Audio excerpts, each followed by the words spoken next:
کیا صرف اللہ تعالیٰ کو خالق، مالک اور رازق مان لینا یہی مکمل توحید ہے، یا عبادات کے اندر بھی اور دیگر جو زندگی کے معاملات ہیں ان کے اندر بھی اللہ کی اطاعت کرنا یہ بھی ضروری ہے؟ کیا فرمانا چاہیں گے؟ یہ اللہ تعالیٰ کو خالق اور رازق یہ مکہ کے مشرک بھی مانتے تھے۔ جی، امن خلق السماوات والارض، قرآن مقدس میں یہ آیتیں ہیں، 20واں پارہ شروع ہو رہا ہے۔ جی، آسمان کا خالق کون، زمین کا کون، نباتات کون اگاتا ہے، بارش کون برساتا ہے۔ جی، تو یہ صرف یہ کہنا کہ یہی صرف توحید ہے، یہ صحیح نہیں۔ اصل توحید کی 3 قسمیں اہل علم بیان کرتے ہیں، توحید ربوبیت، توحید الوہیت، توحید الاسماء والصفات۔ یہ خالق اور مالک ماننا یہ توحید ربوبیت ہے کہ ہمارا خالق اللہ ہے۔ جی، اصل جو اختلاف رہا انبیاء کا ہمیشہ، آپ پورے قرآن مقدس میں جن انبیاء کا ذکر ہے آپ پڑھ کر دیکھ لیجئے، وَلَقَدْ بَعَثْنَا فِي كُلِّ أُمَّةٍ رَسُولًا أَنِ اعْبُدُوا اللَّهَ وَاجْتَنِبُوا الطَّاغُوتَ، اللہ کی عبادت اور وقت کے طاغوت کا انکار، یہ لازم ہے۔ یا قوم اعبدوا اللہ ما لکم من الہ غیر، اصل توحید الوہیت اس کے انکاری تھے۔ جی، اور قرآن مقدس نے وہ بڑی خوبصورت بات کی ہے، اجعل الآلہۃ الہا واحدہ ان ھذا لشیء عجاب، یہ توحید ہے کہ ہم ساروں الہوں کو چھوڑ کر الہکم الہ واحد لا الہ الا هو الرحمن الرحیم کہ ایک الہ مان لیں۔ اس پر اختلاف ہے، وہ بر صغیر میں ہے، وہ اس وقت کے یورپ میں ہے، اس وقت کے کہیں اور ہیں، اہل بدعت ہیں جو اہل شرک ہیں، ان کا اختلاف اصل میں توحید الوہیت سے ہے۔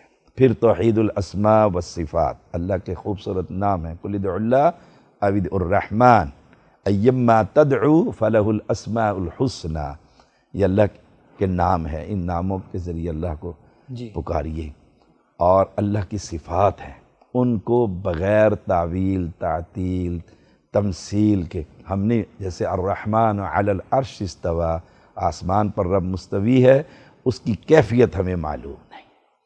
یہ 3 قسمیں ہیں توحید کی، اور اس میں سے سب سے اہم ترین توحید الوہیت ہے کہ الہ کون ہے، مشکل کشا کون ہے، حاجت روا کون ہے، اولاد کون دیتا ہے، تمہاری مشکلیں کون حل کرتا ہے، تمہارے اس کشتی کو کنارے پر کون لگاتا ہے۔ جی، یہ اس پر، اور امت محمدیہ کی اکثریت اس توحید الوہیت سے نابلد ہے۔ میں ایک مرتبہ گیا، لطیفے کی بات ہے، جب یہ سوشل میڈیا نہیں تھا تو لوگ پہچانتے نہیں تھے، تو میں ہمارے اسلام آباد میں میر علی شاہ صاحب کا دربار ہے، میں صبح 9 بجے گیا، رات 9 بجے آیا، تو وہاں ایک اماں جی تھی بڑی عمر کی، تو میں نے ان سے پوچھا اماں جی کب سے آ رہی ہیں؟ کہنے لگے 40 سال سے آ رہی، یا آج سے 20 سال پہلے کی بات۔ میں نے کہا یہاں کیا کرنے آتے ہو آپ؟ اللہ تعالیٰ سے ڈائریکٹ مانگو، آہستہ سے نا، عوام ہے دنیا۔ میں نے اس اماں جی کو دعوت، کہنے لگی مجھے نا او چلے، اللہ اس بابے بغیر نہیں سندا۔ اب ان کا یہ عقیدہ ہے کہ ہم ان کے آگے تھرو پراپر چینل جسے انگلش میں کہتے ہیں کہ ہم اس کے آگے اور پھر یہ رب کے آگے۔ اور میں حیران ہوتا ہوں، سبحان اللہ، اللہ حی و قیوم ہے، بے شک۔ اچھا وہ ڈائریکٹ نہیں سنتا، اور یہ فوت ہو گیا، یہ اس اوپر والے کی ڈائریکٹ سنتا ہے، کمال نہیں یہ اس کی ڈائریکٹ سن رہا ہے، اور جو حی و قیوم ہے وہ اس کی ڈائریکٹ نہیں سنتا۔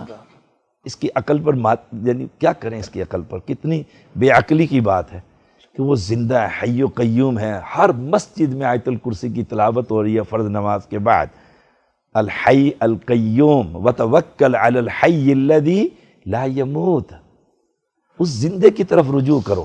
بالکل۔ تو یہ جو مردے کو، اس کے بارے میں دیکھیں قرآن مقدس میں انک لا تسمع الموتى، انک بے شک آپ صلی اللہ علیہ وسلم کہ آپ بھی مردوں کو نہیں سنا سکتے۔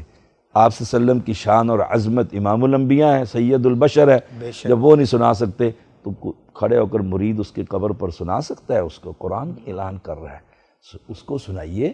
تو توحید الوہیت ہی اصل توحید ہے، اور اسی پر ہمیشہ ہر پیغمبر کو اس کی امت نے جواب دیا۔ قالوا اجیتنا لنعبد اللہ وحدہ ونذر ما کان یعبد آباؤنا فاتنا بما تعدنا ان کنت من الصادقین۔ تو یہ کیا پیغام لے کر آیا کہ ایک اللہ کی عبادت کریں؟ اصل